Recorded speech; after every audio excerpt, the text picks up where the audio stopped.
Donc bonjour à tous et à toutes. Donc avant tout, merci de votre présence à ces journées doctorales. Et c'est avec beaucoup de plaisir et de fierté que nous vous accueillons tous et toutes pour cette conférence dans le cadre de la deuxième édition des journées doctorales Regard critique sur le développement, ici au campus Condorcet. Donc cette édition, elle est co-organisée avec l'EADI, donc l'Association européenne des instituts de développement, et elle se place sous le signe de l'étude de la résilience et s'inscrit donc dans la continuité de la première édition qui fut donc un succès retentissant, n'est-ce pas? Puisque, donc, tout comme cette année, elle est organisée entièrement par un ensemble de doctorants et jeunes docteurs du comité d'organisation donc de différentes disciplines comme l'économie, la géographie, la psychologie, l'anthropologie, les sciences politiques, etc. Donc, on représente ici une dizaine d'institutions, dont nos laboratoires de rattachement, le CEPN, le CREDA, l'UMR Développement et Société, l'UMR Géographicité, Pléiade, Erasme, Prodigue, l'UTRPP et enfin l'UMI Source que je représente. Donc c'est avec une voix pour nous tous que donc, je représente le comité d'organisation et que donc je lance ces journées doctorales où nous allons réfléchir collectivement pendant 3 jours sur une notion qui est en fait polysémique et dont les contours et la légitimité font l'objet de débats interdisciplinaires assez importants, à savoir donc la résilience. Donc si la notion elle paraît aujourd'hui incontournable dans les sciences sociales et même dans le champ politique, on compte donc ici s'interroger sur ses applications, notamment sur l'efficacité du concept face au terrain, qui est donc une confrontation qui est son principal défi actuel. Donc pour ce faire, on va commencer par une plénière d'ouverture qui se nomme « Penser la résilience individuelle et collective au prisme des sciences sociales, quelle synergie possible ?» Donc on croisera ici les regards de 3 spécialistes, Véronique Ancet, Boris Cyrulnik et Benoît Lalo. Et donc elle sera animée par Diana Prelorenzo du CREDA qui vous donnera plus de détails après cette introduction. Et donc, ce qu'on aura aussi, c'est 7 sessions parallèles de présentation doctorale, donc 3 aujourd'hui et 4 demain, ponctuées donc de 3 temps d'ateliers méthodologiques. Donc, ces ateliers sont sur donc 1 la publication, 2 le post-doctorat et 3 le terrain et seront animés donc par les différents membres du comité d'organisation. À ce titre, notez que dans le cadre donc, de l'atelier pratique de publication scientifique sur le développement, donc à 17h aujourd'hui, les revues Cahiers d'études africaines et Revue internationale des études du développement seront présentes toute la journée à un stand dans l'Humatech, donc sur place, à l'occasion des 5e rencontres de l'édition en sciences sociales. Par ailleurs, on aura également une plénière de fermeture vendredi qui fera écho donc, à tous ces travaux avec un panel sur l'application de la résilience face aux crises climatiques et démographiques en croisant les regards nord-sud, du Brésil à la France, en passant par le Maroc. On aura donc nos panélistes, merci à eux, Béatrice Queneau de l'Université Rennes 2, Mohamed Madi de l'École nationale d'agriculture de Meknes et Hélène Moreira de l'Université de Brasilia. Et donc, merci à Jordi Ansari pour la modération et à l'EADI pour la co-organisation du panel. Donc, au total, ce sera une 50aine de personnes qui interviendront sur ces 3 journées, dont 21 doctorants ou jeunes docteurs, sans compter l'implication de tous les membres du comité d'organisation.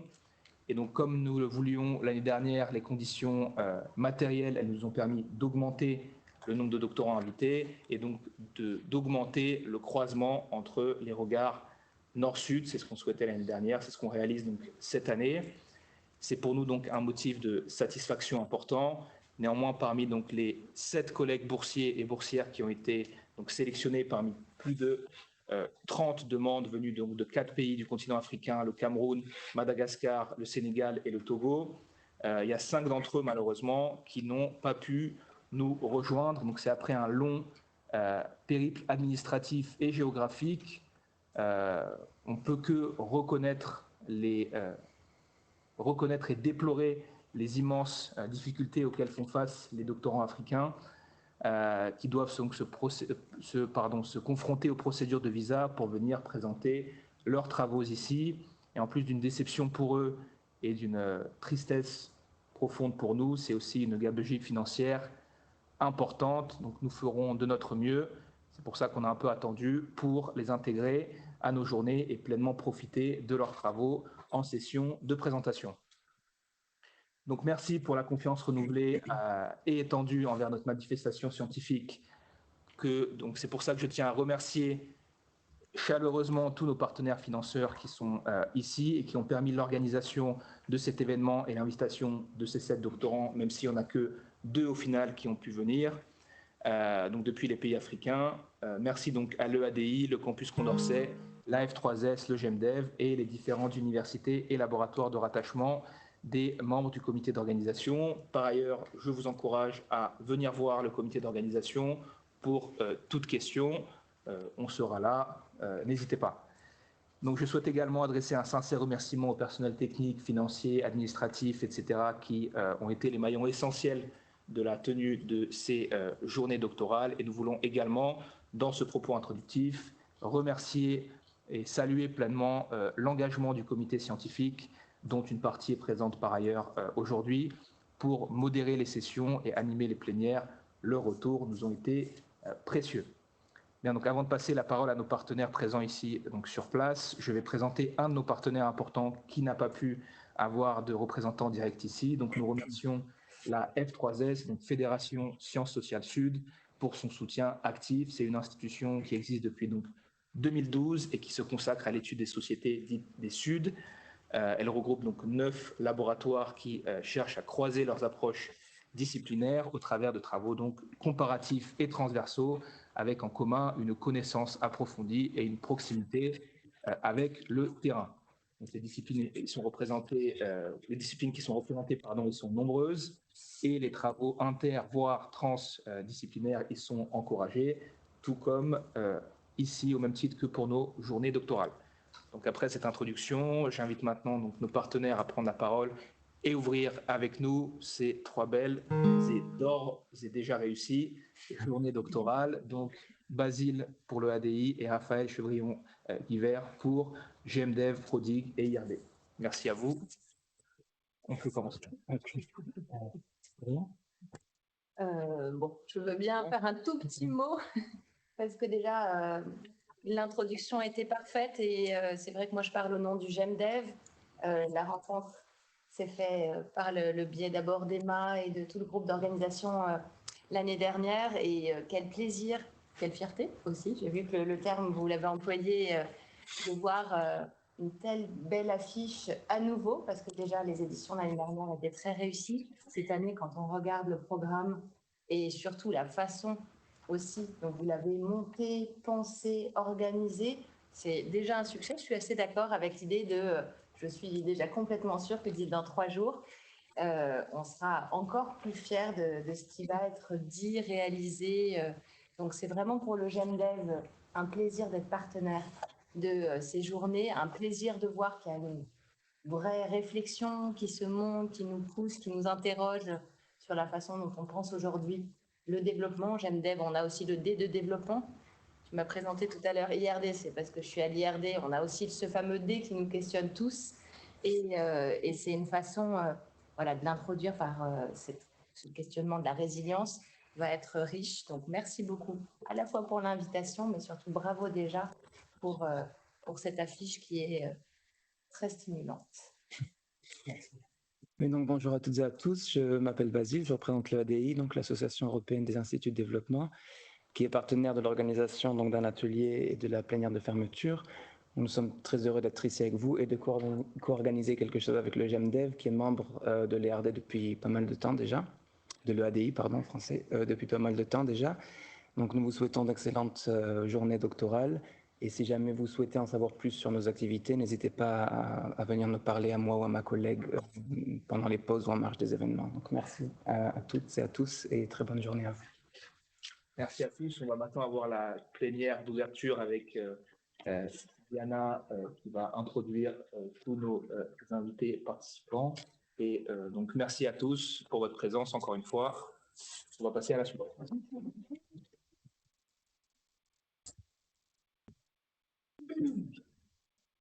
Et du coup, j'invite tous les intervenants de la plénière d'ouverture à s'installer. Je pense que je vais prendre cette place, mais vous pouvez sinon... Je vais quand même bouger un petit peu cette table.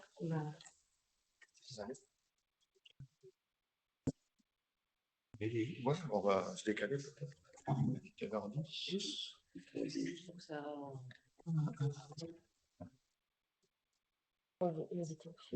Je pense que Diana se met là, donc oui, voilà, comme vous souhaitez.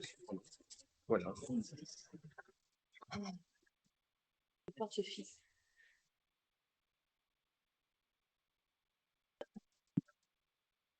Bravo quand même. Ouais. Même s'ils sont petits.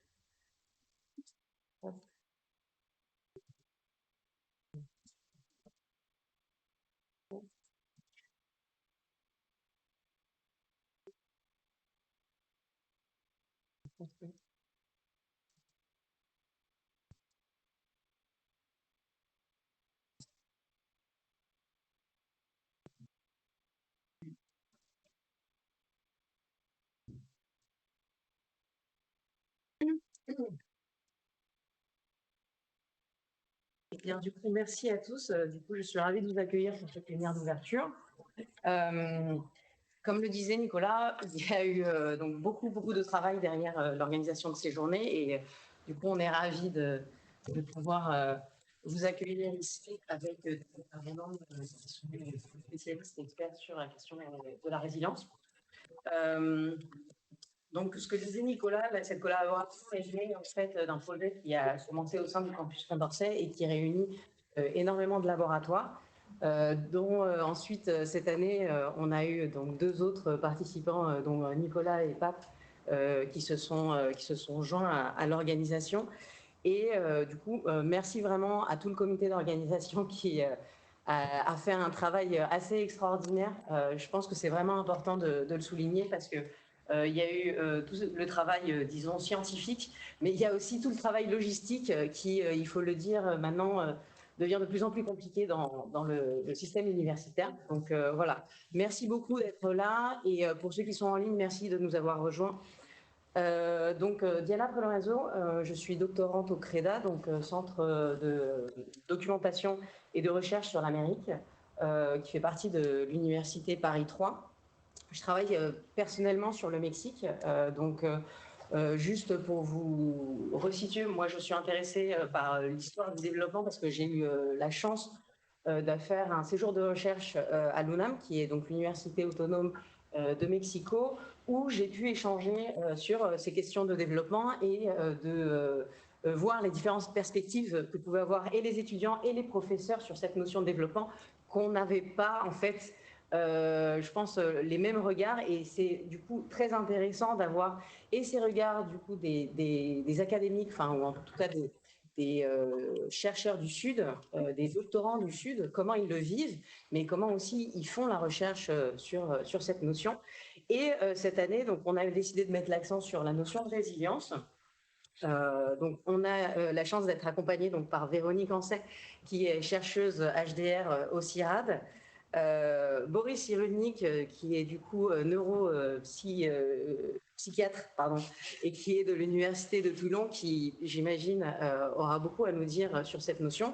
Et donc Benoît Lallot, qui est alors socio-économiste, il insiste sur la partie socio pour voir qu'on n'a pas que des visions en développement sur juste l'économie mainstream, et qui est de l'Université de Lille. Donc voilà, on sera accompagné par ce panel d'exception pour moi.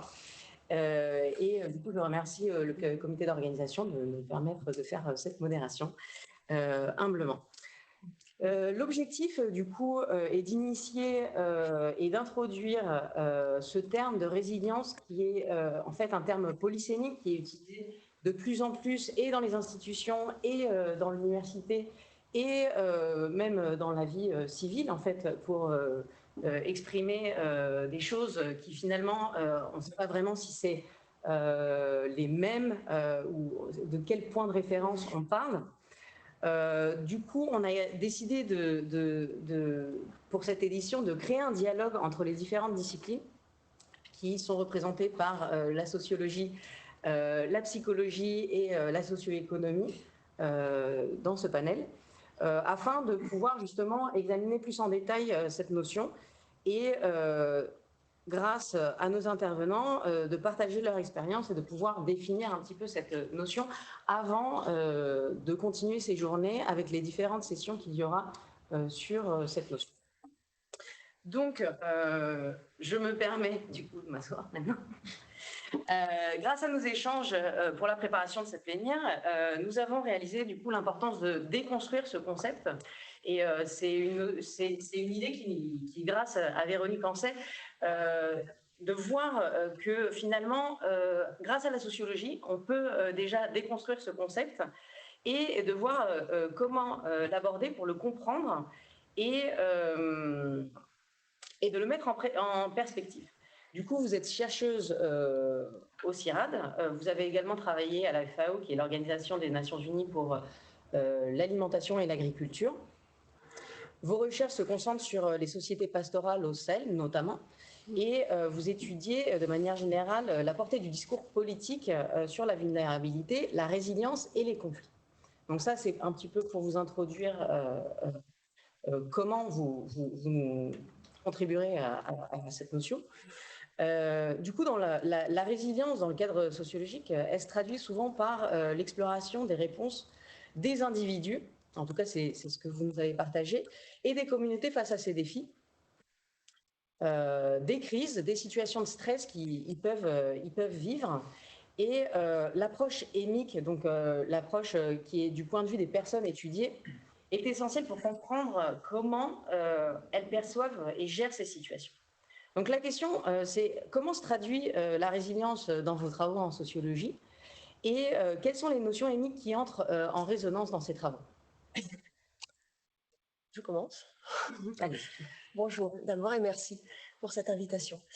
Je commencerai par contextualiser en disant que dans l'aire géographique où je travaille, grosso modo la bande sahélienne, on ne peut pas comprendre, on ne peut pas chercher de traduction locale à ce que nous appelons la résilience si on n'a pas d'abord une idée de l'environnement dans lequel les sociétés se construisent, pour le coup les sociétés pastorales.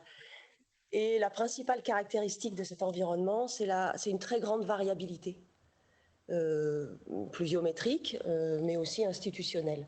D'une année sur l'autre, les pluies varient de plus ou moins 30%. Donc les météorologistes ou les climatologues qui étudient cette région ne font des moyennes que sur les 5 ans, pas sur un an, parce que ça ne veut rien dire, une moyenne par an. Et là, je parle de variabilité, je ne parle pas de changement climatique. Et donc, attention, cette variabilité, elle peut être vue comme négative, par exemple, dans des sociétés ou dans des modèles d'agriculture qui sont construits sur un environnement qui est stable, qui est artificialisé.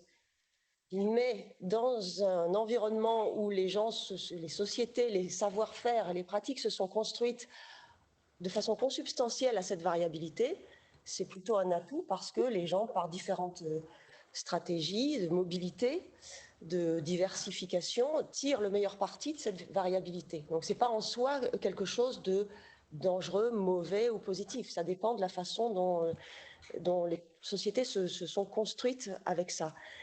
Et donc les gens font avec l'incertitude. Et ils construisent leur savoir-faire, mais construisent leur connaissance et construisent leur réseau dans un environnement où les gens ne peuvent pas s'appuyer sur, par exemple, des protections publiques importantes. C'est sur autre chose que les gens s'appuient pour rechercher cette stabilité dans des réseaux de droit, dans des réseaux de soutien, dans des réseaux de famille, et aussi dans la diversité génétique des animaux qu'ils élèvent, qui peuvent répondre à différentes contraintes, à différentes opportunités. Bon, je ne veux pas développer ici, mais en pratique, pour répondre à votre question, ça passe par, pour des sociétés pastorales qui vont chercher les ressources, l'herbe et l'eau dans des poches ou à des endroits ici, dans l'espace et dans le temps qui varient beaucoup, ça passe par préserver autant que possible des faisceaux de droits d'accès partagés à des ressources, donc, et une valeur de réciprocité, parce que on accueille une année des gens qui viennent chercher les pâturages parce qu'il n'y a plus de pâturage chez eux, et on sait que l'année d'après, on pourra leur demander l'hospitalité. Donc toutes ces valeurs ou ces normes sociales, elles ne sont pas intangibles, elles évoluent, elles sont compromises par un certain nombre de facteurs climatiques et non climatiques. Mais c'est ce qui fait un peu la base de je dirais pas de l'adaptabilité, parce que c'est consubstantiel, encore une fois, il ne s'agit pas de gens qui s'adaptent à un choc qui arrive et qui serait naturel, il s'agit d'une construction sociale qui fait que ces systèmes perdurent. Pour deux notions, pour faire bref, deux notions que j'ai rencontrées et qui peuvent nous parler. Il ne s'agit pas de traduire la résilience sur le terrain des gens, mais il s'agit de rencontrer ce que des gens expriment et de voir si ça résonne avec Kissal, qui est une notion qui est connue chez, par exemple, les Peuls Mororo du Niger, peut se traduire pas par résilience, mais par un ensemble de mots, par à la fois le sens de la survie et par l'anticipation. Et donc ça, c'est un rapport au monde qui s'exprime dans ce mot-là, et où on observe que dans ces sociétés, on peut trouver chaque jour, quotidiennement, une combinaison entre une grande prudence et une grande agilité. Il n'y a pas de routine et de choc. Il y a un environnement qui est incertain, si on parle plus de la variabilité de l'environnement, mais si on parle du rapport des gens à leur environnement, c'est plutôt l'incertitude qui serait pertinente. Il y a une autre notion, pour montrer aussi l'ambivalence de ces termes, c'est Mouni. Alors ça, c'est en Wolof, dans une des 4 langues nationales du Sénégal, et qui peut être, qui correspond aussi à Mounial, qu'on retrouve en Fulfulde, notamment au Cameroun, et qui pourrait se traduire par la patience ou l'endurance. Mais c'est pas forcément toujours une notion positive, parce qu'elle véhicule et elle exprime aussi un vous, parce que cette vertu, cette vertu morale, elle est souvent assignée aux femmes, à qui on demande de supporter et d'être endurante envers l'ordre social patriarcal. Donc, ce n'est pas une valeur qui convient d'idéaliser. Voilà, 2 exemples. Du coup, merci. C'est une perspective qui, je pense, pour les pays développés est quand même particulière, et que le référentiel, il est intéressant de prendre du recul et de voir comment, finalement, dans d'autres parties du monde, on voit où on exprime cette notion de résilience. Je vais poser du coup maintenant ma question à Boris Cyrulnik. Boris Cyrulnik, vous êtes donc neuropsychiatre, directeur d'enseignement à l'Université de Toulon et professeur à l'Université de Mons en Belgique. Vous étudiez la résilience du coup depuis de nombreuses années, et vous avez participé à populariser ce terme, notamment en France, dans vos ouvrages et sur les thèmes qui se tournent plutôt sur l'adaptation des enfants face à des traumatismes. En psychologie, l'humain est étudié généralement dans sa complexité bio-psychosociale. Et j'aimerais savoir, donc, si on se concentre sur l'aspect plutôt psychologique et social de l'individu, comment on peut conceptualiser cette résilience à l'échelle individuelle? On voit que, du coup, avec Véronique Ancet, on est plus sur des interactions au niveau collectif ou une organisation. Comment vous voyez ça, puisque vous l'étudiez plutôt au niveau de l'individu, cette conception, cette notion? Alors, on a une conception particulière de l'individu, c'est que j'ai eu la chance de travailler au Japon, où les Japonais m'ont dit que la notion d'individu est une illusion de la pensée occidentale. Et que, en effet, j'ai été convaincu, parce que ce qu'on appelle, nous, l'individu, c'est le résultat des pressions du milieu, des milieux biologiques, milieux affectifs, milieux psychologiques et milieux socioculturels. Donc c'est forcément une notion pluridisciplinaire. On est obligé de travailler en équipe. Et contrairement à ce qu'on nous disait il y a une quarantaine ou même une cinquantaine d'années, ça a très bien marché. Alors, le mot résilience n'existait pas. Il existait, c'est un mot français, resaliré, rebond, qui a mal vécu dans les langues latines, mais qui a très bien vécu dans les langues anglo-saxonnes où il signifie bounce back. C'est pas tout à fait la notion. Alors, je repris votre plan, notion, concept, dérive. Alors, la notion, c'est que j'ai été praticien en même temps qu'enseignant, et quand j'étais praticien, on nous expliquait qu'un enfant qui avait un trauma, il était handicapé, c'était fini pour la vie, et que certains enfants naissant dans des quartiers sociologie difficile, ils n'avaient pas beaucoup de chance de se développer, et l'adaptation consistait à justement accepter ces notions sociales. Or, ma manière de vivre la résilience, ça a été exactement l'opposé. Ça a été de démontrer comment, lorsqu'on change les milieux, on change les devenirs. C'est pourquoi j'ai vu dans votre papier que très souvent, il y a l'expression, le vocable « être résilient » qui pour nous est totalement impensable.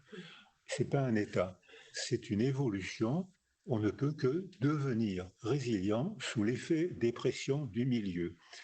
Alors, comme je suis un archéopsychiatre, j'ai été diplômé à l'époque où c'était la même discipline, j'ai beaucoup aimé ces deux disciplines. Puis je suis aussi psychologue, j'ai beaucoup aimé l'association de ces deux disciplines. Et il se trouve que les neurosciences, et particulièrement la neuroimagerie, rendent photographiable, mesurable, dosable, comment, en changeant un de ces milieux, on change les potentiels de développement. Alors, schématiquement, le premier milieu, c'est l'utérus. Et je fais partie d'une génération où on nous apprenait à l'université que tant qu'un enfant ne parle pas, il ne peut rien comprendre. Ce qui aujourd'hui nous paraît très surprenant parce qu'on voit que le façonnement du cerveau commence dans l'utérus et on le photographie et on le dose.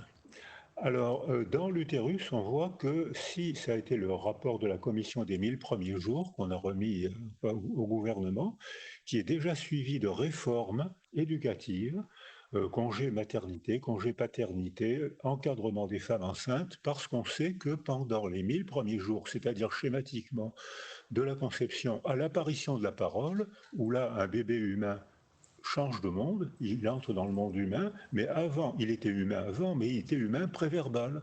Or, déjà, son cerveau était sculpté par le milieu. Le premier milieu, c'est l'utérus. Le deuxième milieu, c'est l'affectivité, le corps de la mère entouré, pas seul, parce que, comme j'étais praticien, on se rend compte qu'actuellement, il n'y a jamais eu autant de dépression périnatale qu'aujourd'hui, ce qui est quand même un peu paradoxal, et parce que les jeunes mères sont de plus en plus seules et que la solitude maternelle modifie le développement neurologique, biologique du bébé qu'elle porte. Alors ça, c'est un raisonnement écosystémique, c'est-à-dire que on photographie dans l'utérus comment, lorsque la mère est stressée, quelle que soit la cause de son stress, et le stress d'une mère, c'est généralement un stress relationnel ou psychosocial.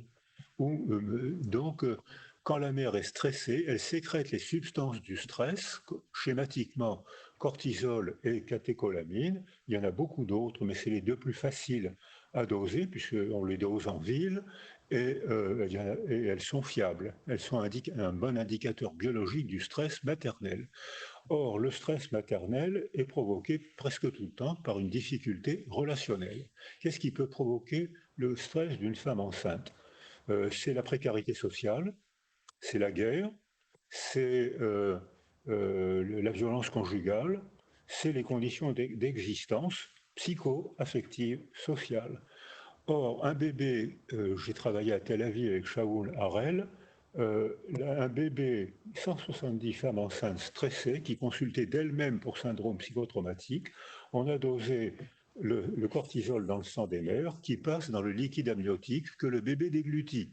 Sauf qu'il déglutit un liquide amniotique toxique pour son système nerveux et il arrive au monde avec des altérations, une dysfonction cérébrale provoquée par le stress de la mère, lui-même provoqué par le syndrome psychotraumatique, lui-même provoqué par des difficultés qui sont tragiquement actuelles.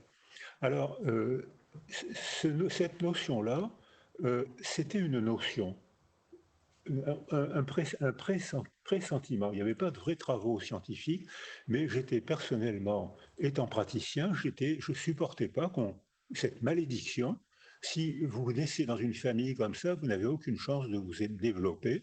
Et c'était une malédiction culturelle, un stéréotype social, qui fait que ces enfants, une prédiction, qui fait que ces enfants, en effet, avaient peu de chances de se développer, ou en tout cas beaucoup de difficultés pour se développer. Donc c'est une indignation de praticiens, c'était une notion. J'ai donc monté des groupes inspirés par... Alors la première... Il n'est pas d'accord déjà?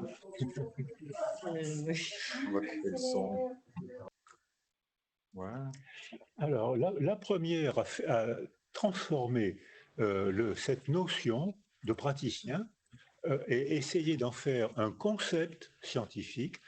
Ça a été Amy Werner, une américaine, qui a travaillé dans l'île de Kauai, une population de 700 enfants dans des conditions traumatiques aigus, stress aigu ou surtout stress chronique. Et le stress chronique, le trauma insidieux, est très délabrant parce qu'il est difficile à voir et qu'on ne s'y adapte pas et qu'on n'y répond pas. J'ai entendu le mot adaptation qu'on pourra critiquer avec plaisir, c'est que l'adaptation est nécessaire et dangereuse et abusive. Donc elle est nécessaire, on est tous en train de s'adapter notre corps à l'attraction terrestre. Si on ne s'y adaptait pas, on serait tous à plat ventre là. Or, notre corps consomme de l'énergie pour rester assis ou debout. On s'en rend pas, c'est pas conscient, et pourtant c'est de l'énergie. Alors, le trauma aigu, le trauma insidieux, on s'en méfie pas, il délabre beaucoup. Beaucoup, parce qu'on n'arrive pas, on l'affronte pas.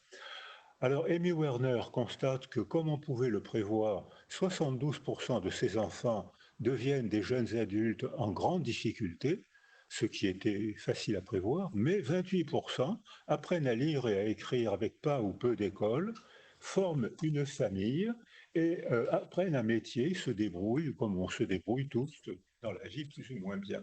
Elle rencontre Michael Rutter, avec qui j'ai travaillé, qui est prof à Londres, et Michael Rutter lui dit, il faut renverser le problème, il faut bien sûr s'occuper de ces enfants abîmés par le contexte, mais il faut chercher aussi à savoir par quel mystère 28% de ces enfants ont quand même réussi à se développer malgré dans des circonstances adverses. Et ça a déclenché des milliers de publications, des milliers de thèses, enfin des dizaines de milliers de publications, des milliers de thèses, et on en est au 4e congrès mondial, et s'il n'y avait pas eu le virus, on aurait fait un 5e congrès mondial, probablement au Cameroun. Donc voilà l'histoire. Vous m'insultez quand vous voulez que je m'arrête, hein? Non, mais justement, je vais rebondir justement sur ce que vous mentionnez, et on reviendra par la suite sur le reste des individus. J'en profite pour rebondir. Vous parliez donc du coup des conditions socio-économiques, notamment, qui sont en fait une difficulté pour déjà pour les mères, et ensuite que subissent les enfants. Benoît Lallot, vous êtes du coup socio-économiste, maître de conférence à HDR à Sciences Po Lille, membre du CLERC et du coup de l'Université de Lille. Vos recherches portent principalement donc sur la pauvreté rurale et sur les modèles de développement agricole en général, mais vous êtes expert du coup sur la République centrafricaine, où vous avez beaucoup travaillé, et vous avez travaillé notamment sur cette notion de résilience dans tous les champs des sciences sociales. Donc, il semble difficile, donc du coup, voire impossible de dissocier cette sphère humaine, sociale et économique qui vient de pair avec la vie d'un individu. Que signifie cette notion de résilience depuis ce point de vue socio-économique et plus largement, comment les économistes se sont appropriés cette notion et l'ont-ils intégrée ensuite dans cette étude des phénomènes économiques? Alors, tu parles de sphère sociale, humaine, etc. Il y a aussi la sphère environnementale, écologique qu'il ne faut pas oublier, ce qui va encore complexifier davantage le sujet. Alors, les économistes sont arrivés un peu tard, comme souvent, sur cette notion. Ils s'en sont emparés après tout le monde. Hein. Ils ont fait un peu ce qu'ils voulaient. Comment dire? C'est difficile pour un économiste d'étudier cette notion pour 3 grandes raisons, j'ai envie de dire. D'une part, parce qu'on travaille sur une capacité à faire face, à rebondir, à éviter, à empêcher éventuellement une catastrophe, etc. Donc, faire face à toutes sortes, comme vous le disiez, d'adversités, de petits et gros chocs, etc. Plus ou moins intenses, plus ou moins prolongés. Donc, c'est très compliqué d'étudier cela avec les outils d'un économiste. Voilà, première chose. Deuxième chose, il y a la question des échelles. Les économistes, soit on fait sur de la macro, un peu ça à l'échelle des nations, des économies générales, soit on travaille plutôt sur les individus ou les ménages. Mais ce qui caractérise la notion de résilience telle qu'elle a été popularisée dans le monde de l'aide, dans le monde du développement, c'est surtout l'interaction entre échelles. Si vous regardez les définitions de l'UNDRR ou de l'Union européenne sur cette résilience-là, c'est vraiment quelque chose à différentes échelles. Et ça, nous autres, les économistes, on a beaucoup de mal à travailler cette interaction entre échelles. C'est pour ça que souvent, on va se limiter à notre échelle de confort, qui est le ménage, hein, clairement. Mais on voit bien les limites de cette échelle-là pour comprendre ces phénomènes complexes que vous évoquiez tous les deux juste avant. Et puis, troisième difficulté, vous l'avez dit, hein, par exemple, à la FAO, on a pu essayer de scorer la résilience d'une manière un peu binaire en donnant une note de résilience à des ménages, des choses comme ça. Ce que vous venez de dire, M. Sirlenik, c'est qu'on a affaire à des processus jamais terminés, toujours très complexes. On a parlé, Véronique a parlé à l'instant d'incertitude, donc on est sur du non probabilisable. Tout ça nous met face à des processus complexes, non linéaires, qui empêchent une vision binaire et qui nous obligent, par exemple, à observer ce phénomène dans la durée. Et ça aussi, c'est quelque chose qu'on a du mal à réaliser lorsqu'on est un économiste, surtout mainstream. Voilà, donc c'est ça qui rend la notion extrêmement compliquée pour les économistes. C'est pour ça qu'ils ont été réticents à s'en emparer dans un premier temps, mais ils y sont venus parce que c'est devenu une notion tellement à la mode, tellement incontournable dans le monde du développement qu'on ne pouvait plus passer à côté. Et donc, après, on pourra reparler de peut-être la façon dont les économistes ont pu contribuer à la dévoyer, cette notion, mais ça, on garde ça peut-être pour après. Mais voilà, moi, juste pour rester dans le positif malgré tout, il y a des représentants du MI-Source, de l'IRD. Pour moi, les travaux les plus stimulants qui ont été menés sur cette notion par des économistes, alors plutôt socio-économistes pour le coup, c'est les gens qui ont travaillé à l'UMI Résilience pendant très longtemps et qui maintenant fait partie du MI-Source, hein, si je comprends bien la reconfiguration institutionnelle. Voilà, moi, les travaux des équipes dirigées à l'époque par Jean-Luc Dubois, par François-Régis Mailleux, etc., et qui sont repris aujourd'hui par M. Géronimi, qui viendra plus tard dans vos journées. Voilà, moi, cette façon d'intégrer cette notion de résilience dans l'approche des capacités portées par Amartya Sen et ses disciples, ça relève parfois des disciples, voilà, travailler sur cette notion d'agency, d'agencéité, et essayer de la situer individuellement, collectivement, socialement, enfin voilà, dans son environnement plus large. Ça, il y a quelque chose d'intéressant que les économistes ont pu apporter à cette notion. Donc, travailler sur cette notion d'agency qui renvoie, qui fait écho à d'autres disciplines que la discipline économique, hein, bien sûr. Voilà. Pour dire quelque chose de positif pour terminer.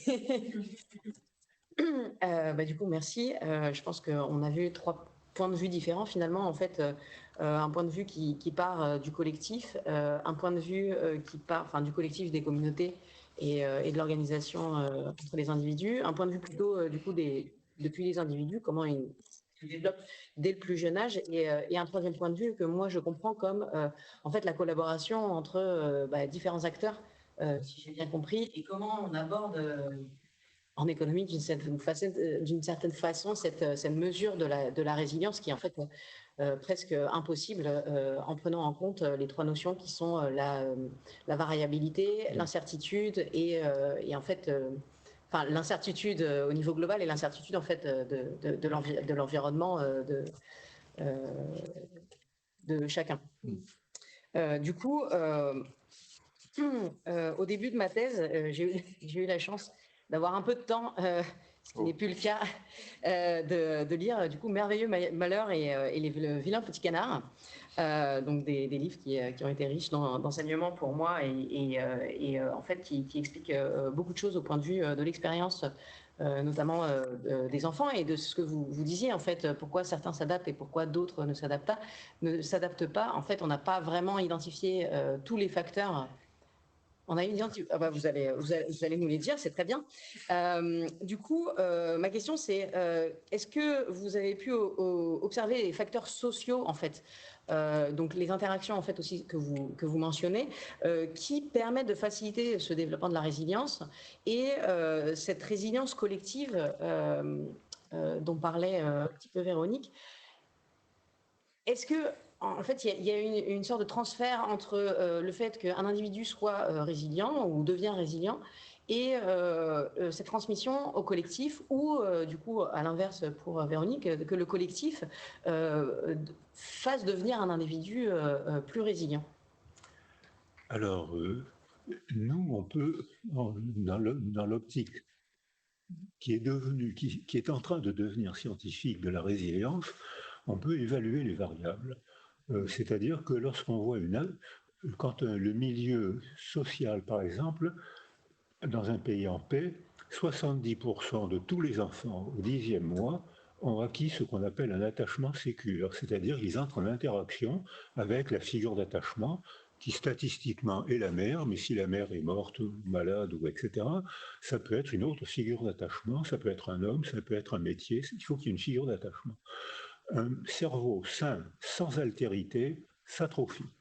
Et on le photographie, on le mesure, et quand on propose un substitut affectif, sensoriel, biologique, on voit la reconstruction, c'est ce qu'on appelle la résilience neuronale, totalement contre-intuitive, qui se déclenche en 24-48 heures. C'est-à-dire que le cerveau est dysfonctionnel quand le bébé est seul. On propose un substitut affectif, soit en aidant la mère, soit en trouvant un substitut. En 24-48 heures, tous les processus neurobiologiques se remettent à fonctionner. Donc la plasticité cérébrale des bébés qui est faramineuse, mais plus on attend, plus la résilience sera de mauvaise qualité. Mais dans les petites années, elle est faramineuse. Alors là, il y a des milliers de publications. Les vedettes, c'est Stanislas Dehaene, Guylaine Dehaene, il y a Pierre Rustani avec qui on a travaillé. Enfin, il y a énormément de publications là-dessus. Alors,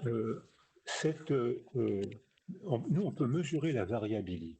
C'est-à-dire que, parce qu'un être vivant, humain, animal, plante, quelque chose qui vit est variable. C'est la seule non-variabilité, c'est la mort. Et encore, ça continue peut-être à évoluer même après la mort. Donc ça veut dire que l'ordre ne règne que dans les cimetières. Mais tant qu'on est vivant, ça change. Et pour répondre à votre question, c'est-à-dire que quand on a commencé à travailler, j'ai organisé le premier congrès international à Toulon en 1993, et depuis maintenant, on pensait partir sur des concepts cliniques et biologiques. Et actuellement, on constate l'importance de la linguistique. Et j'ai publié avec Michael Ungar à Oxford University Press la résilience narrative. Comment les récits qui entourent un bébé modifient l'expression de ses émotions, les sentiments qu'il éprouve. Si on dit à un bébé « tu es né dans un quartier pourri, tu es foutu », ce qui est une phrase que l'on a tous entendue, il a une représentation de lui qui fait que l'idée qu'il se fait de lui et de son avenir est déjà dépréciée. Si on change les récits collectifs en disant tu es né dans une famille difficile, dysfonctionnelle, ou dans un quartier, ou dans un pays en guerre, parce que dans un pays en paix, 70% des enfants acquièrent un attachement sécure, c'est-à-dire qu'ils sourient, qu'ils se préparent à la parole, ils tendent les bras, ils commencent déjà à interagir. Le chiffre dans un pays en guerre, c'est 40%. Dans un pays en paix, on a 5% d'attachement désorganisé, c'est-à-dire qu'on ne comprend pas ces enfants, ils sont très difficiles à aimer, on ne comprend pas, on leur sourit, ils pleurent, on leur tend les bras, ils s'auto-agressent ou ils nous agressent. Donc il y a 5% des enfants dans un pays en paix, une majorité de garçons, si je ne sais pas pourquoi, j'ai des idées, mais on peut en parler. Et dans un pays en guerre, j'ai travaillé au Congo RDC, c'était plus de 20% des garçons et quelques filles qui avaient un attachement désorganisé. Donc ça veut dire que cette notion d'individu est vraiment une notion très relative, c'est peut-être même une illusion de pensée. Lorsque le milieu est structuré affectivement, biologiquement et verbalement, on voit comment alors, le cerveau se remet à fonctionner. S'il y a des neurologues dans la salle, je vais dire une banalité. La parole parlée, la parole agit quand on parle, stimule la partie antérieure de la frontale ascendante gauche chez les droitiers. Tous les cliniciens, et maintenant en neuroimagerie, on le voit sans difficulté, ça passe au rouge. Enfin, le cerveau passe pas au rouge, mais c'est l'ordinateur qui transforme en couleur rouge le fonctionnement des neurones. La parole entendue, si vous me parlez, c'est la partie postérieure de ma sylvienne gauche que vous sculptez. La parole lue, c'est presque une image, c'est plus près du lobe occipital qui traite les images. La parole récit anticipé, c'est mon lobe préfrontal qui se met à dégager de l'énergie parce que les glucoses travaillent et dégradent. On voit comment la linguistique participe à la sculpture du cerveau. Le cerveau est sculpté par le milieu, dans l'utérus par le stress maternel ou par le bien-être maternel, dans les bras de la mère par la mère à condition qu'elle ne soit pas seule. Une mère seule est insécurisée, donc elle ne peut pas, elle est insécurisante pour le bébé qu'elle tient dans les bras. Donc ça veut dire qu'on a des responsabilités politiques, éducatives. J'ai travaillé avec Jeannette Bougram dans les pays d'Europe du Nord, ils ralentissent le développement des enfants. Politiquement, éducativement, parce qu'ils pensent qu'en ralentissant le développement des enfants, ils leur donnent confiance en eux. Et effectivement, un enfant peut être en retard à 4 ans et en avance à 5 ans, ou même parfois à 4 ans et demi. C'est pas linéaire, c'est un drame conjugal apparaît, l'enfant, ses résultats scolaires chutent. On aide la famille, individuellement, amicalement ou socialement, les performances scolaires s'améliorent. Il y a beaucoup de thèses là-dessus, beaucoup de publications là-dessus. Donc on voit à quel point je pense que l'individu est vraiment une illusion de pensée. Ça nous fait réfléchir sur un certain nombre de choses qu'il faudrait mettre en place dans nos pays, qu'ils soient développés ou pas développés d'ailleurs. Du coup, je vais donner la parole à Véronique ou Benoît, comme vous le souhaitez, pour savoir, du coup, à partir de vos terrains de recherche, dans les deux cas, vous avez travaillé pour Véronique sur les populations pastorales au Sahel et pour Benoît, notamment en RCA. Comment avez-vous donc observé, évalué, on a dit que la mesure était compliquée, mais comment vous avez pu, du coup, voir cette notion de résilience au sein des populations et du coup quels ont été les changements et les évolutions de l'utilisation de ce terme et là donc plus précisément dans les politiques publiques d'aide au développement.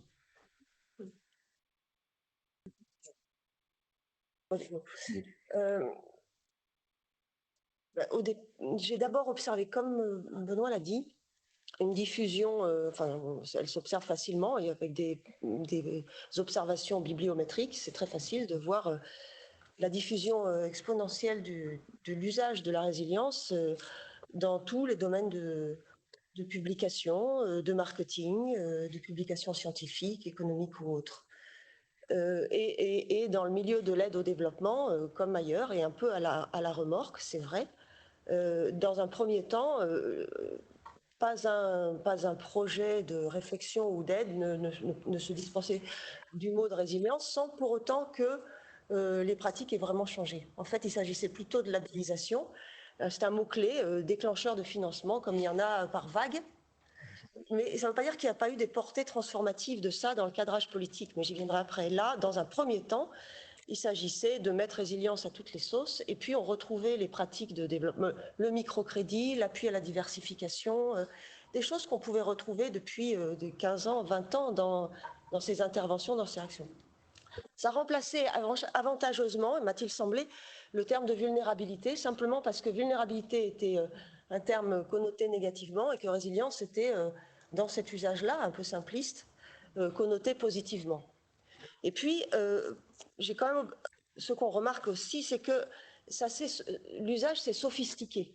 Alors, je ne parle pas ici des mesures ou de l'exploration scientifique dans le domaine qu'évoquait Boris Cyrulnik. Je parle de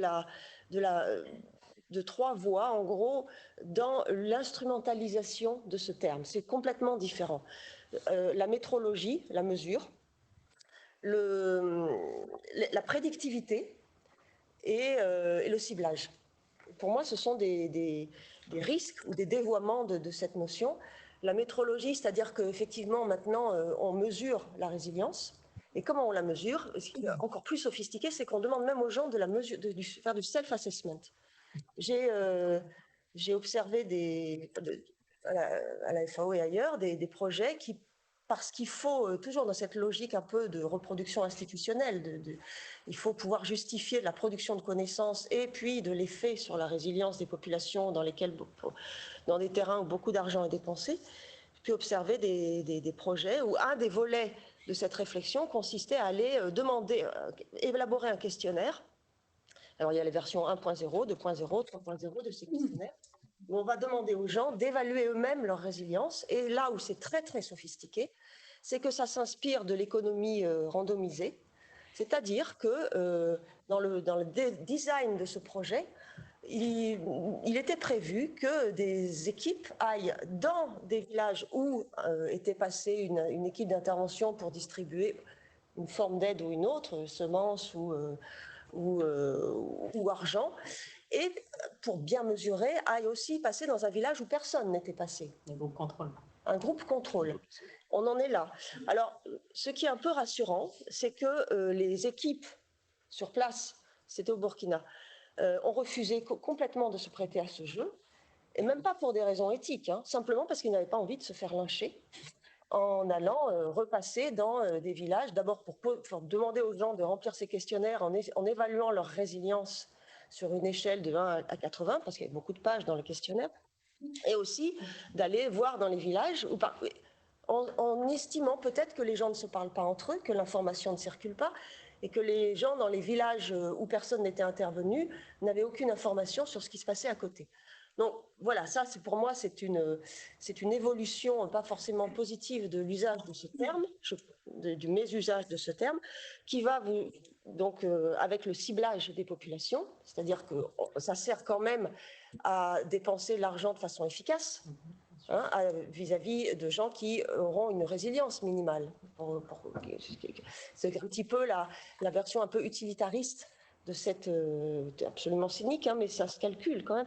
Il ne faut pas aller dépenser de l'argent, saupoudrer sur des catégories qui ne pourront pas en profiter. Et c'est le troisième dévoiement que j'ai pu observer, c'est précisément cette catégorie. Parce qu'on a maintenant, il existe des cas où on essaye de prédire la résilience, ce qui est complètement une absurdité à mon avis, de prédire à l'échelle de quand ça s'applique à des catégories, les jeunes, les femmes, pas à des individus sur lesquels on étudie de façon précise le milieu et l'évolution dans le temps, mais on prédéfinit des catégories qui vont servir au ciblage de l'aide et dont on va pouvoir évaluer la résilience a priori. Donc là, vous comprenez que avec les éclairages qu'on vient d'avoir, ça n'a pas de sens, mais il y a une sorte de sentiment de valeur du chiffre et d'urgence qui fait qu'on passe bien souvent au-dessus de l'attention empirique pour pouvoir justifier un peu certains financements, quoi. Voilà, il va de soi que, enfin, dans le contexte actuel, pas simplement dans la bande sahélienne, mais plus largement, je pense que tout ça est en train d'exploser, quoi. Que c'est les modalités d'action, les modalités d'accès au terrain, et pas, je ne parle pas des intervenants extérieurs, mais je parle des populations elles-mêmes, où on est à la fin vraiment à la fin d'un cycle historique, politique, et où ces mesures-là bon, ne seront plus, je pense, ne seront plus d'actualité ou ne seront plus acceptées ou acceptables à très brève échéance, quoi. Oui, je vais rebondir sur ce qu'ont dit mes prédécesseurs. Je vais aller dans le même sens, je suis désolé, il n'y aura pas de débat aujourd'hui. il y aura pas de conflit entre nous. Moi, la résilience, c'est très bien intégré au monde de l'aide, au monde du développement. C'est très malléable comme cette notion. D'une certaine façon, on peut considérer la pauvreté, qui est quand même la mission du monde du développement, hein, résoudre la pauvreté. On peut considérer la pauvreté comme une espèce de choc permanent, pluriel, complexe. Donc voilà. Donc la résilience a toute sa place dans l'analyse des politiques de développement. Et donc, elle s'est aussi très bien adaptée, en tout cas, l'usage qu'on en fait est très en phase avec les tendances dominantes de ce monde du développement. Pour faire simple et pour rebondir sur les choses qui ont été dites aussi, enfin, pour moi, elle est très libéralo-compatible.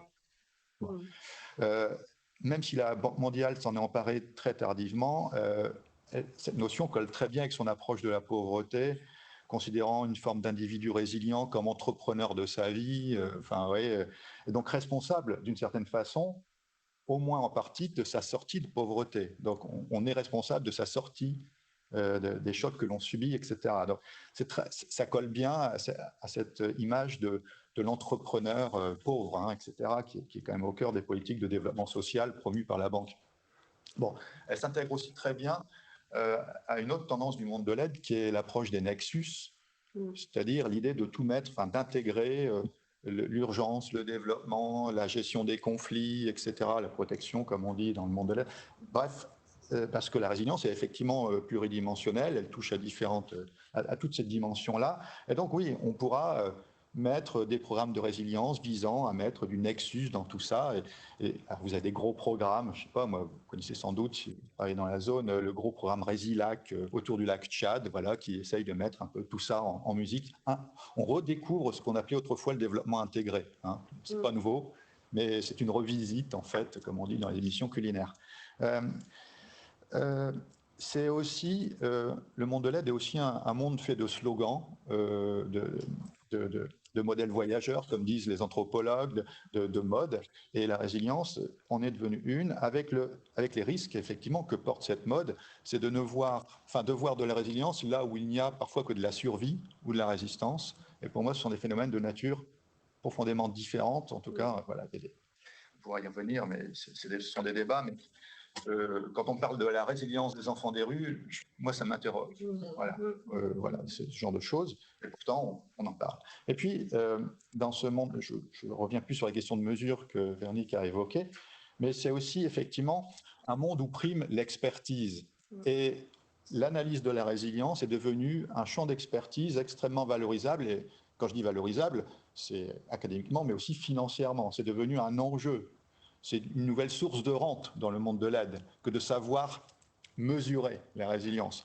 Et pour vous donner deux petits exemples, et j'en resterai là, pour ne pas faire trop long, mais moi, je me souviens d'une fois, j'avais été sollicité par l'ONG SOS Faim à Bruxelles pour venir expliquer, excusez-moi de le dire comme ça, mais expliquer la résilience à des leaders paysans d'Afrique de l'Ouest qui allaient rencontrer en 2015, en marge de l'exposition universelle de Milan, où il y avait, c'était autour de la question de l'alimentation. Ils allaient rencontrer les gens de Bruxelles, les gens de la Commission européenne, autour de toute l'approche résilience de l'Union européenne, hein, l'initiative Agir, etc.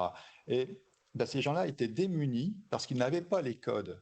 Ils n'avaient pas la compréhension de ce qu'était devenue la résilience pour les membres un peu dominants de ce monde de l'aide. Donc il a fallu faire une espèce de cours accéléré pour les mettre un peu au niveau de langage, parce que vous savez très bien que celui qui maîtrise une connaissance, un langage, une sémantique, domine celui qui ne la maîtrise pas.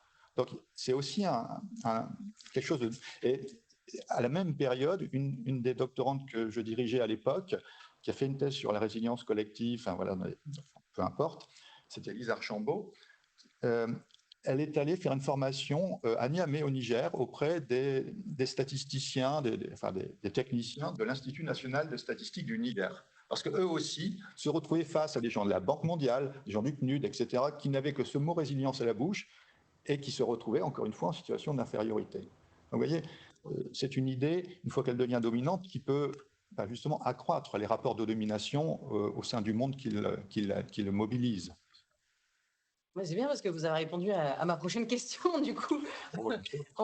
On y reviendra, mais c'est vrai que cette notion de domination est très présente généralement dans les rapports Nord-Sud. Boris Cyrulnik, j'aimerais savoir, maintenant qu'on a eu quand même un panel assez riche au niveau justement des échanges entre ces disciplines, est-ce que vous pensez qu'il y ait des convergences et que chaque discipline peut s'apporter justement par rapport à vous en psychologie et neuropsychiatrie, pardon, ce que vous étudiez, est-ce que ça pourrait apporter justement des éléments au niveau justement des aides au développement, ou en tout cas des politiques d'aide au développement, ou aux chercheurs qui travaillent dans les Suds, pour donner un petit peu justement à l'inverse, pas cette domination de cette notion de résilience, mais d'apporter des vrais éléments pour enrichir le dialogue et permettre à ces personnes non pas d'être résilients, mais en tout cas d'aider dans leur forme et améliorer leur qualité de vie sur le long terme, peut-être. Alors, idéalement, clairement, oui. L'idéal, ça serait ça. Mais d'après ce que j'entends et d'après ce que j'ai lu, c'est pas toujours ça. C'est-à-dire que, idéalement, effectivement, il faudrait faire des équipes, ce que j'ai fait, des équipes pluridisciplinaires où chacun étonne, stimule l'autre.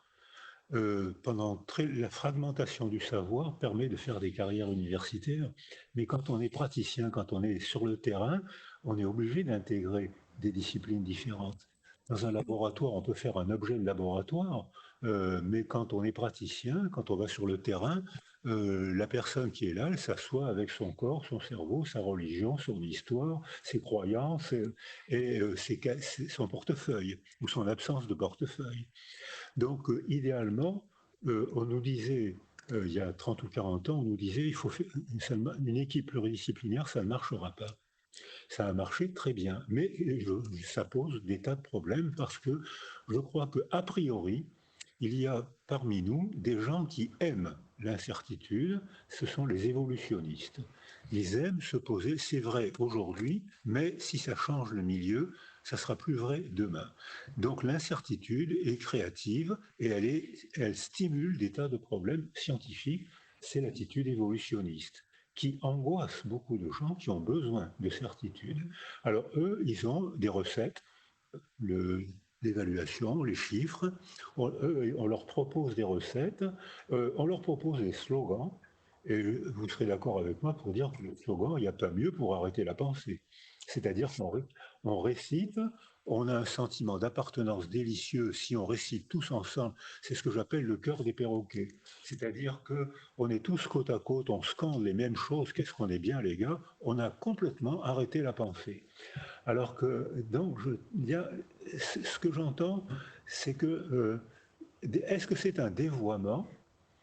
Parfois, ce que j'ai entendu, clairement, oui. Mais alors là, ça m'inquiète beaucoup, parce que c'est arrivé à Darwin. Darwin propose de regarder le monde vivant de manière évolutive, les plantes, les sols, les plantes, les fossiles, les êtres humains, les animaux, les êtres humains, le regarder avec un œil, une pensée, parce que penser et parler, c'est faire voir, éclairer les segments de monde. La parole, d'où l'intérêt de la linguistique, des récits collectifs, la parole éclaire des segments de monde. Ça donne à voir des segments de monde. Alors, Darwin donne à voir que tout ce qui est vivant évolue, puisque l'univers change constamment, donc nous changeons constamment, les plantes changent constamment, et il faut trouver une solution nouvelle, donc c'est une contrainte ou en tout cas une belle invitation à la créativité. Mais il y a des gens que ça angoisse énormément, les fixistes. Dites-moi où est la vérité, j'ai besoin de certitude, dites-moi où est la vérité. Et là, on entre dans le langage totalitaire. Votez pour moi, je vais vous dire où est la vérité. Et vous voyez qu'actuellement, il y a plein de pays sur la planète aujourd'hui qui sont tous des pays en désorganisation sociale qui, dans leur désespoir, votent démocratiquement pour un régime totalitaire. Élu démocratiquement parce que la désorganisation sociale angoisse les individus qui, dites-moi où est la vérité, dites-moi ce qu'il faut faire. Quand on est angoissé, on donne la parole à un autoritaire et à un sauveur. Il y a toujours des candidats sauveurs. Alors, alors la première partie de ma réponse m'inquiète beaucoup parce que Darwin, qui a révolutionné la biologie et la manière de voir le monde vivant, a été très facilement récupéré par le darwinisme social, où les mêmes idées ont alimenté le nazisme. Alors, donc là, ce mot dévoiement m'inquiète beaucoup. Et je pense qu'il faudra trouver une solution pour, je suis prêt à tordre le cou à cette récupération, à ce dévoiement. Mais je pense qu'il y a un a priori affectif, il y a des gens qui aiment l'incertitude, c'est les créateurs, les scientifiques, les écrivains, les gens de théâtre, le cinéma, qui aiment poser des problèmes, l'incertitude, et il y a des gens que ça angoisse et qui veulent se soumettre, qui ont le plaisir de la soumission. Dites-moi où est la vérité. Et là, ils votent pour un chef. Alors, l'idéal, ça serait comme le mot appauvrissement que vous avez prononcé, c'est un mot qu'on emploie souvent. L'appauvrissement, on emploie milieu appauvri.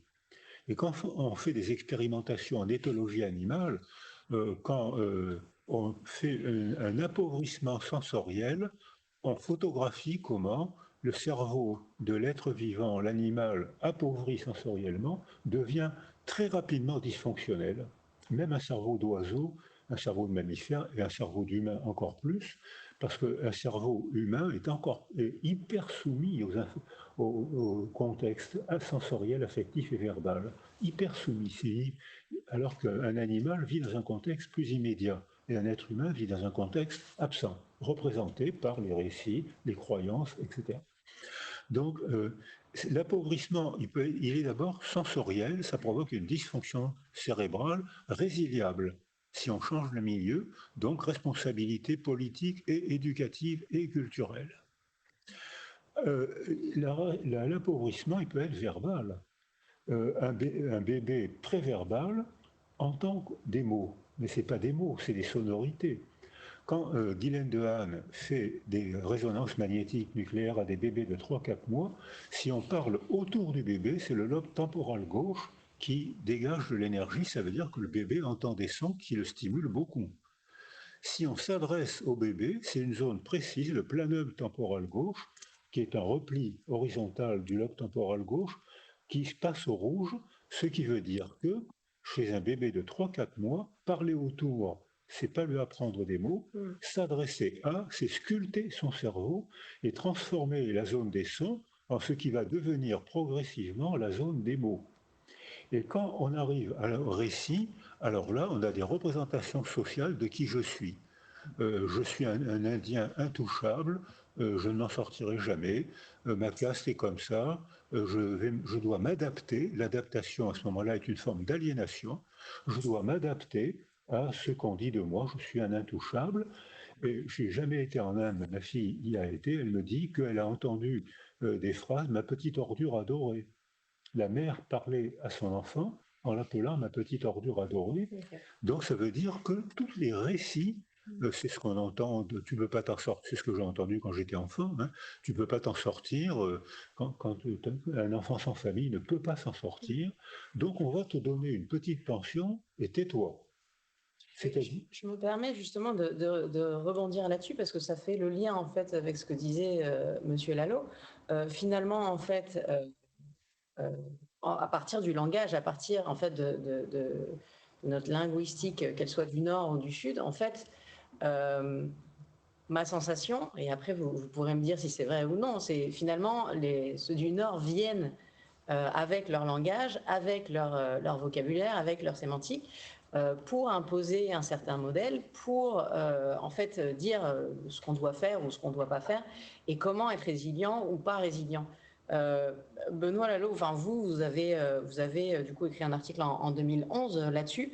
Est-ce que vous pensez qu'on est de plus en plus sur ce modèle nord-sud de domination et d'apprentissage que personnellement je pensais qu'on avait un petit peu évolué, mais finalement je me rends compte pas tellement. Est-ce que ça s'applique aussi dans les politiques publiques de dire on impose ce modèle de résilience et du coup vous devez vous adapter pour rentrer dans le cadre un peu de la conception du Nord en fait des pays développés. Du Nord ou du complexe développementiste plus global, parce que je pense que ça peut transcender les relations Nord-Sud, cette histoire-là.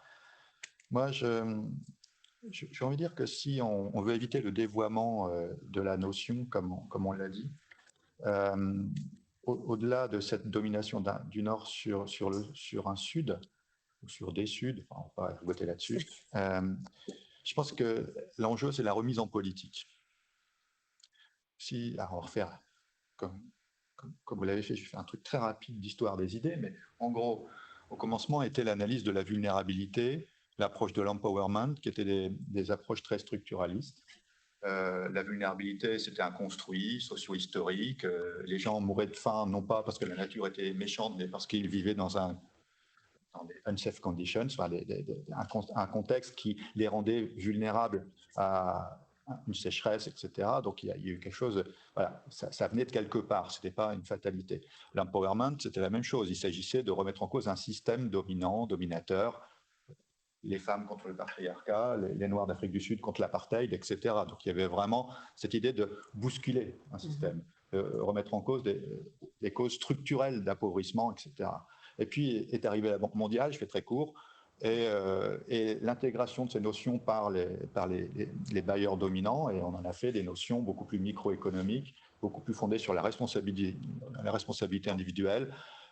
L'empowerment désormais, c'est s'intégrer au système, c'est plus le remettre en cause. La vulnérabilité, c'est s'auto-enfermer dans sa pauvreté. Enfin, ouais, donc on a perdu ce caractère politique de ces notions. Et la résilience, quelque part, vient en aboutissement de ce processus de dépolitisation. Parce que voilà, non seulement on est un peu co-responsable de son enfermement dans la pauvreté, mais il faut aussi d'abord s'en sortir par soi-même, ou dans une communauté, ou de manière individuelle. Donc, voilà, la résilience, c'est pour ça qu'elle s'est bien intégrée dans ces approches-là, c'est qu'on peut lui faire dire que la sortie du malheur dépend d'abord de tes propres forces, de ce que tu es capable de faire, de ta volonté, etc. Donc, je pense qu'au contraire, la résilience, si on veut en faire quelque chose d'utile, c'est de la remettre en politique, comme je le disais. Et à mon sens, justement, cette notion-là, elle peut constituer un formidable outil d'analyse des politiques publiques, par exemple, ou des systèmes oppresseurs. Au contraire, d'en faire quelque chose qui déresponsabilise d'une certaine façon les politiques. Et voilà, au contraire, on peut passer à la moulinette de cette approche de la résilience de très nombreuses configurations politiques ou socio-économiques, de très nombreuses politiques publiques. Un exemple, quand on parle de résilience alimentaire, on en parle beaucoup ces dernières années avec le Covid, la déstabilisation de nos systèmes alimentaires.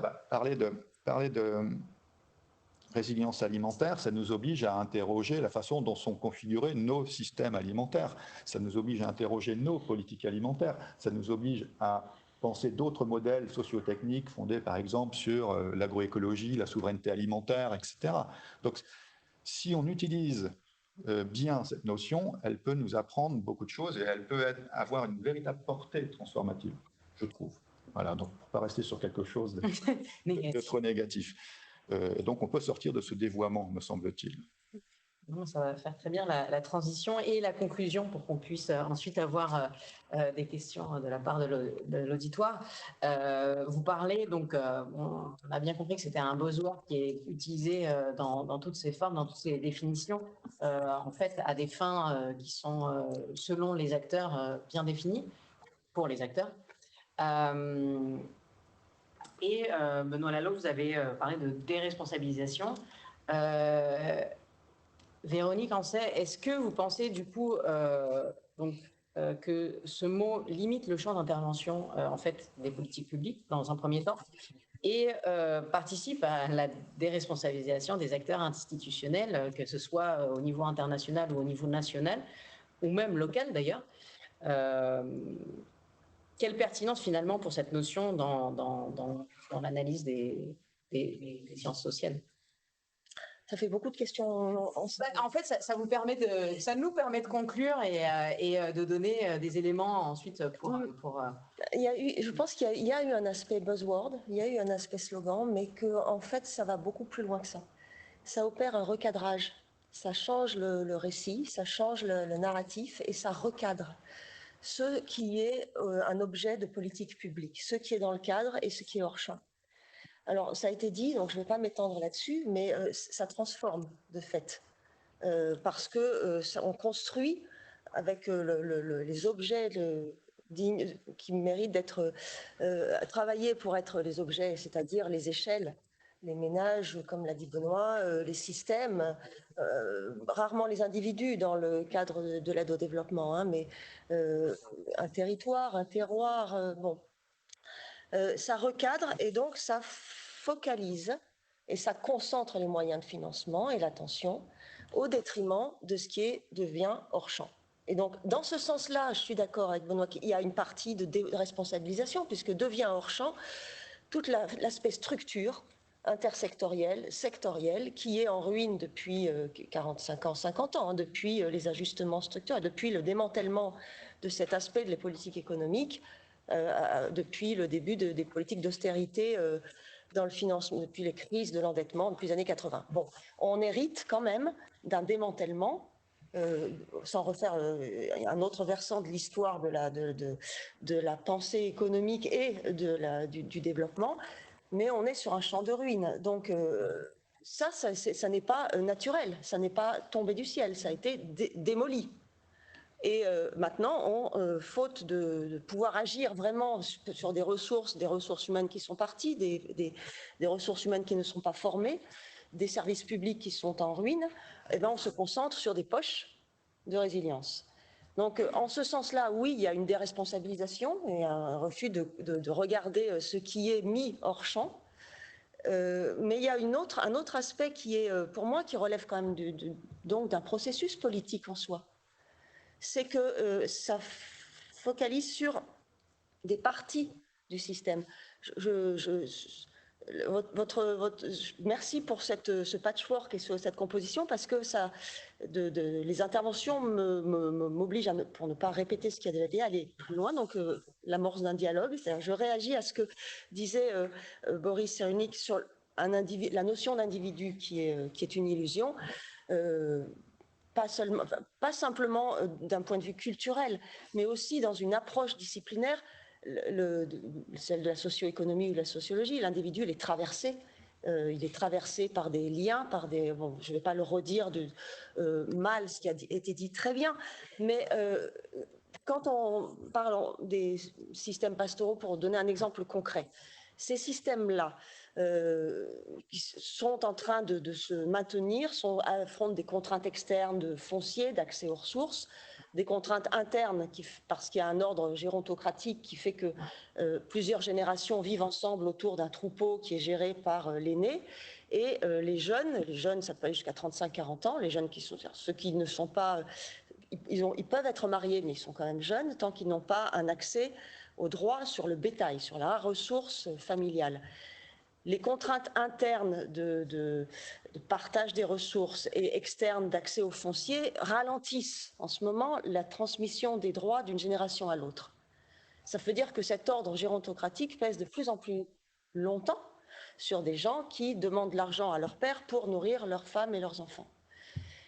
En plus de ça, il y a une déstructuration du milieu rural qui accroît la pression du milieu sur ces systèmes. On parle de système pastoral. Donc ces systèmes, quand on regarde ce qui fait leur durabilité ou leur résilience, comme vous voulez, peu importe, on constate qu'ils combinent un ancrage territorial, c'est-à-dire qu'ils ont besoin de droits fonciers pour amener leurs troupeaux chercher des ressources, et des migrations de travail des jeunes, des transhumances des gens. Les migrations de travail, c'est pas la même chose que les transhumances avec le troupeau.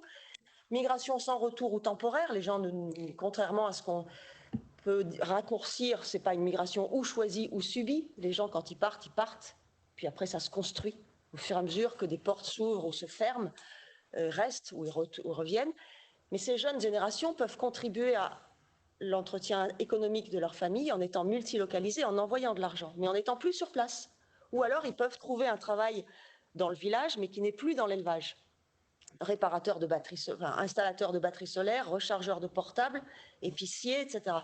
Donc quand on parle de résilience, la résilience de quoi on parle? On parle du système pastoral, on parle du troupeau si on parle d'un troupeau sur un champ, oui, il en reste. Mais ce qu'il y a autour, la façon dont les savoirs se partagent, l'économie d'une famille, les modes de vie. Si on parle de l'agencéité des jeunes, parfois elle se fait contre la résilience du système ou contre la permanence du mode de vie des parents. Donc il ne faut pas charger de valeur morale cette notion de résilience. Et vous voyez que si on essaye de définir l'échelle, c'est ce que disait Benoît, de travail et d'observation, alors là, on met aussi hors champ autre chose. Mais donc il y a cette question le cadrage de la résilience dans ce cas-là peut limiter l'observation des transformations, de la plasticité et des interactions. L'autre aspect qui est difficile, mais ça a été dit, je ne vais pas m'y étendre, c'est que dès qu'on intègre le temps long et l'incertitude et le changement, on est gêné aux entournures dans le domaine qui est le mien de la sociologie du développement ou de la socio-économie du développement. Parce que moi, je me suis entendue en discutant avec des collègues sénégalais, mais on ne veut pas être résilient. Mais pas du tout. Nous, on veut vivre mieux, changer de façon de vivre, gagner plus d'argent, envoyer nos enfants faire des études. Donc la résilience, pour eux, c'était vu comme une notion un peu fixiste. On est dans le développement, donc ne nous attardons pas sur les versions dégradées de la résilience, mais sur la fonction politique que ça a, certainement.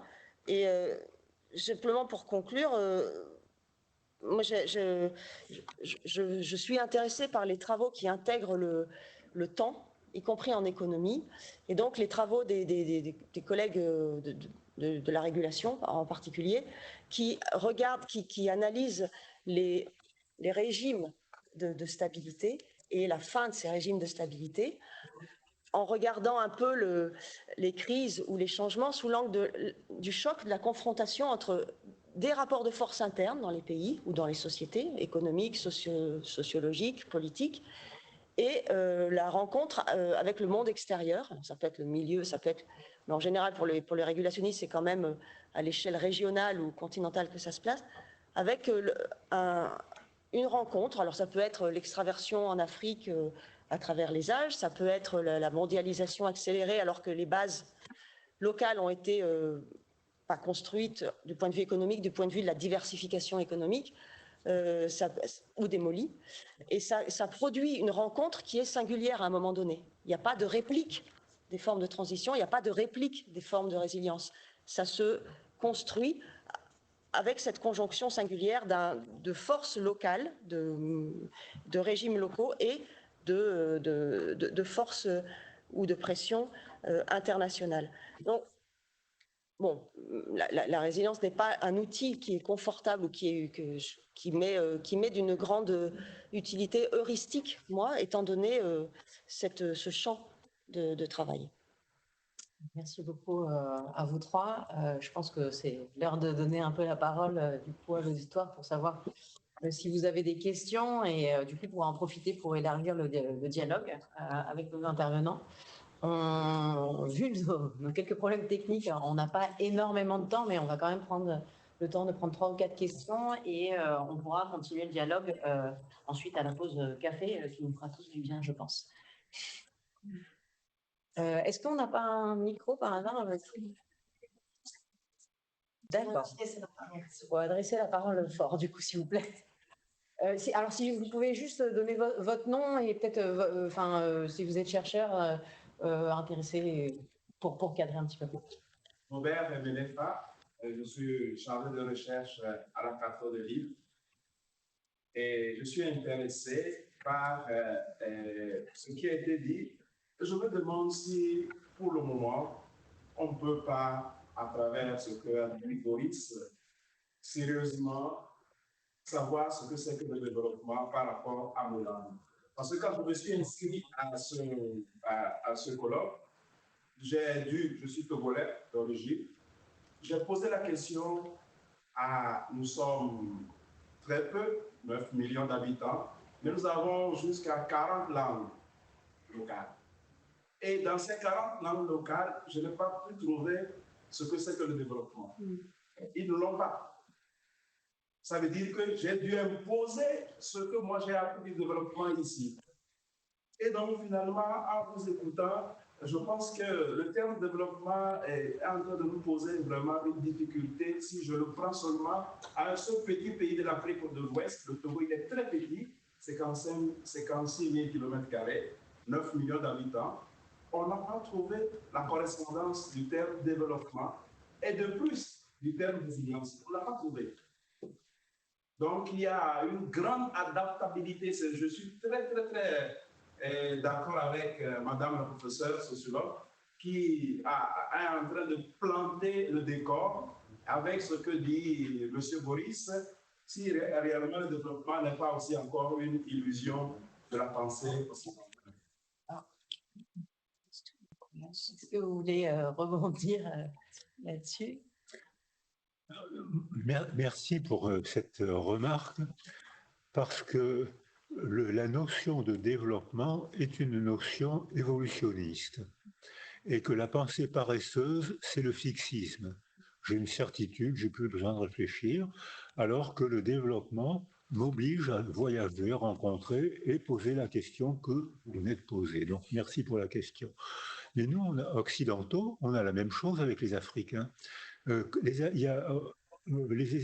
États-Unis et nous-mêmes, il y a une phrase qu'on attribue aux Africains, ça ne veut pas dire grand-chose, hein, mais enfin, on l'attribue aux Africains, il faut tout un village pour élever un enfant. Je ne sais pas si les Africains l'ont dit, mais en tout cas, c'est une belle phrase. Et c'est une belle phrase qui, pour nous, signifie surtout attention à la solitude. L'isolement sensoriel provoque des dysfonctions cérébrales, affectives, psychologiques, relationnelles, échec, désocialisation. Alors, nous, on a récupéré cette phrase, peut-être africaine, j'en sais rien, mais en tout cas, nous, on l'a récupérée et on cite souvent pour dire aux femmes enceintes, attention, après l'accouchement, ne restez pas toute seule, c'est un facteur de dépression. On en profite pour dire aux enfants, attention, si vous viviez dans un milieu appauvri en mots, il y a des cultures qui disent qu'il ne faut pas parler aux bébés. Je suis de la qualité d'avant-guerre. Je suis né avant la Seconde Guerre mondiale. C'est une époque où on demandait aux éducateurs de faire taire les enfants. Un enfant doit se taire. Un enfant ne doit pas parler. Maintenant, c'est plutôt les adultes qui ont du mal à parler, mais enfin, ça c'est l'évolution des mœurs qui est comme ça. Alors, votre remarque permet de dire que tous les mots ont une inévitable dérive sémantique. Tous les mots. C'est-à-dire qu'un mot banal, il naît dans une culture, aucun concept scientifique ne peut naître en dehors de sa culture.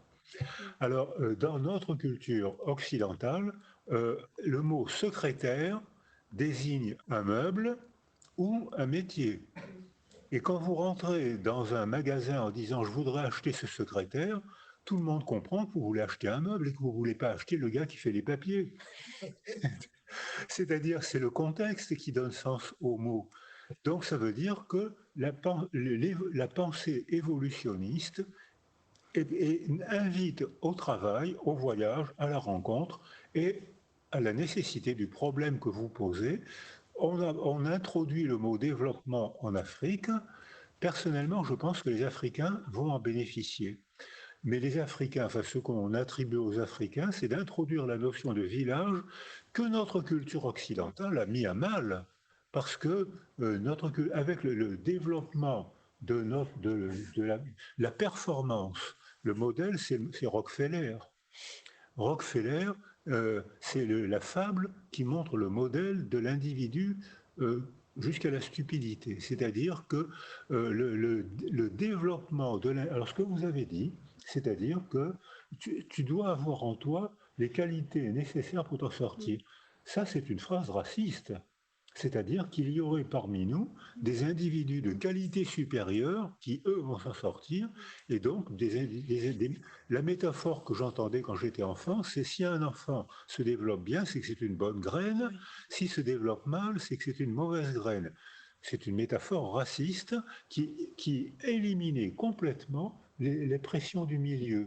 Donc je pense que contrairement à cette évolution tragique du mot résilience, on démontre, alors là, nous, on photographie, on dose, on évalue à quel point le milieu sculpte tous les développements, mais on a un degré de liberté. On peut agir sur le milieu qui agit sur nous. Donc, puisqu'on a un degré de liberté, on a donc un degré de responsabilité. Les politiques, les éducateurs, la disparition de la famille en Occident qui augmente les troubles psychiques. On est passé, pour les enfants, l'OMS dit qu'on est passé, l'INSERM en France dit qu'on est passé de 3-4% de difficultés de développement chez les enfants avant l'adolescence, avant la puberté, on est à 13%. C'est-à-dire qu'on est passé de 3-4% à 13% en une génération. Donc on a le développement, notre surcote de l'individu provoque une catastrophe culturelle. Donc probablement la notion de développement va apporter quelque chose aux cultures africaines et les Africains vont forcément apporter autre chose aux cultures occidentales. On va dire peut-être rapidement à cette question-là, je ne sais pas, il y a beaucoup d'ouvrages écrits là-dessus. En tout cas, la notion de développement, elle est déjà critiquée, notamment en Amérique latine. Il y a une pensée peut-être plus politiquement plus assise et en tout cas plus publiée ou plus connue sur l'alter-développement ou l'autre développement. En tout cas, cette pensée construite ou sur l'idéologie du rattrapage ou sur l'idéologie de l'émergence, donc évolutionniste, mais au sens téléologique, pas au sens d'intégrer l'incertitude et le changement, mais au sens d'une voie prédéfinie et unique. Cette pensée-là, elle est mise à mal par les limites qu'on voit du modèle de croissance. Malheureusement, c'est pas encore mainstream, où on continue à répéter des slogans de développement, mais sur les fronts aussi bien sociaux que scientifiques, et peut-être dans certains cas académiques, on se rend compte et c'est établi que cette pensée-là du développement a vécu, comme d'autres pensées historiques. L'autre, il est aussi assez clair quand on replace les contextes dans leur histoire et dans leurs relations internationales. Je parlais de la singularité des moments, que les répliques ou que les voix ne sont pas réplicables et que donc les régions trouveront elles-mêmes, pas seulement l'Afrique, pas seulement dire l'Afrique en un seul mot n'a aucun sens, étant donné la diversité des trajectoires et des situations. Mais moi, je vous répondrai juste en citant Joseph Kizerbo. On ne développe pas, on se développe. Donc ça veut dire que ça peut avoir un sens aussi pour un agrégé d'histoire citoyen comme l'était Joseph Kizerbo. Le sens aussi est polysémique. L'important, c'est de pouvoir analyser du poste où on est les cadrages et les trajectoires et les dynamiques de changement. Oui, rapidement, pour compléter. Bon, il y a eu du chemin quand même depuis Frantz Fanon, hein, je veux dire. Donc, les penseurs, les chercheurs, les intellectuels du Sud, des Suds, ont largement alimenté tous ces débats. Hein. On n'est plus dans une Alors, il y a encore des idées hégémoniques qui sont portées par le complexe développeur international, mais il y a une contestation de ces idées hégémoniques qui viennent des Suds, qui viennent aussi du Nord ou des Nords. Enfin,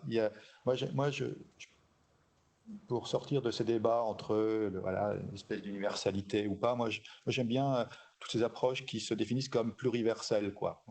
Et ça vient beaucoup de chercheurs, notamment latino-américains ou indiens, enfin bref, cette idée de pluriversalité. Voilà, moi je reste là-desdessus.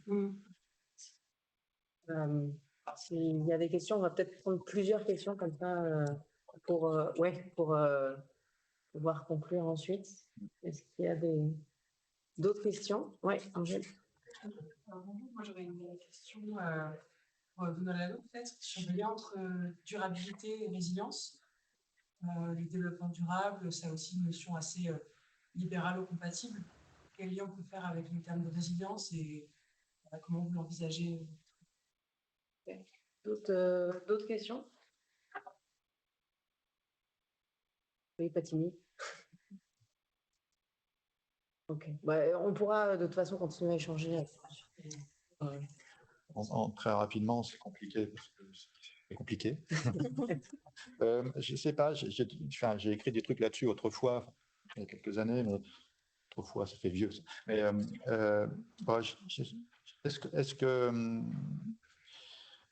est-ce qu'on n'est pas sur quelque chose qui ressemble à des différences d'échelle? Est-ce qu'on ne va pas étudier, par exemple, la résilience à l'échelle d'un ménage et voir si ça peut s'inscrire dans des trajectoires un peu d'un système plus global? Et donc, on parlera dans ce cas-là de durabilité. Ça peut être une possibilité d'articuler les deux. Ou alors, ça va être d'interroger parfois ce qu'ont beaucoup fait les gens de l'UMI Résilience à l'époque, la soutenabilité sociale. Enfin, les questions, voilà. On peut avoir une forme de résilience qu'on va analyser à l'échelle d'un ménage, par exemple, le fameux ménage des économistes, mais qui va interroger des questions de soutenabilité, donc environnementale. Si tout le monde se met à faire du charbon de bois, l'écosystème va être dégradé, etc., mais aussi social. Je vais vous donner juste un exemple pour terminer sur une touche qui n'est pas hyper drôle, mais juste un exemple qui me vient, moi, d'une collègue de Yale, une anthropologue de Yale, Catherine Panterbrick, qui est rentrée d'Afghanistan et qui m'expliquait, enfin de manière un peu provocante, mais ça l'interpellait, ça l'a travaillé, quelque part, le mariage forcé des fillettes, c'est un moyen de résilience pour la famille. Puisque ce faisant, on désendette un peu le ménage, enfin la famille, mais ça se fait bien sûr, donc la famille va mieux, mais ça se fait au prix bien sûr de l'agency, de l'agencialité de cette gamine qui est vendue un vieux bonhomme, etc. Et voilà, et on connaît bien les questions de consentement, mais aussi derrière de grossesse précoce, etc. Enfin, on va pas revenir là-dessus. Donc voilà, donc on va parler d'un côté, c'est vraiment, je ne peux pas répondre de manière claire parce qu'on va parler de résilience du ménage ici, mais on va aussi parler d'insoutenabilité sociale par ailleurs. Ça nous renvoie à tout ce qui a été dit jusqu'à maintenant, c'est qu'il n'y a pas nécessairement enfin, il faut aussi sortir de cette idée que la résilience serait nécessairement bonne. Des dictatures peuvent être très résilientes aussi. Des pratiques sociales condamnables, pour tout un tas de raisons, peuvent l'être aussi. Voilà, donc, je ne peux pas dire plus. En très peu de temps. Vous vouliez rapidement conclure? La première fois que j'ai entendu le mot résilience employé dans une optique néolibérale, c'était, j'étais à Haïti très peu de temps après le tremblement de terre. Et c'est le traumatisme suraigu typique. En 1 minute, 250 000 morts, c'est vraiment l'exemple même du traumatisme suraigu auquel le peuple haïtien a difficilement réagi. Et les responsables politiques disaient « soyez résilients », ce qui m'a révulsé. C'est exactement le contraire de notre travail sur la résilience depuis Amy Werner, 1971. Notre travail, c'est exactement le contraire. Devenez résilient si le milieu vous entoure. Si on peut agir sur le milieu qui agit sur vous. On se lave les mains, débrouillez-vous tout seul. Alors pour la notion de durabilité, quand on s'entraîne à raisonner en termes écosystémiques,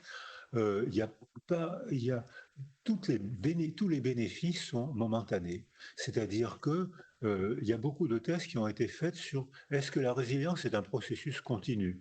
La réponse est clairement non. Puisque le milieu change tout le temps, milieu écologique, milieu climatique, milieu financier, milieu verbal, tous les milieux changent tout le temps. Donc on est constamment contraint à la créativité pour trouver des solutions nouvelles dans un milieu nouveau. Donc il ne peut pas y avoir de téléologie de la résilience. Alors ça, c'est l'esprit totalitaire suprême, hein, c'est-à-dire vous partez dans un sens qui est déterminé par une force supérieure. Ça, c'est vraiment le langage totalitaire parfait. Mais en revanche, on peut déclencher, c'est pour ça que le mot processus, on ne peut pas être résilient. C'est pour ça que le mot important, c'est processus. Comme Darwin, c'est un processus évolutif constant, incessant, tant que la vie existe. Le jour où la vie aura disparu sur Terre, là probablement la résilience sera stable, sera durable.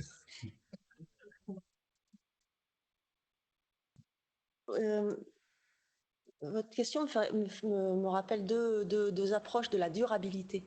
Hein, parce qu'on peut concevoir la durabilité d'un écosystème en prélevant moins de ressources. Enfin, on peut la concevoir en termes de stock, quoi. Pour rendre quelque chose durable, on va ralentir les prélèvements.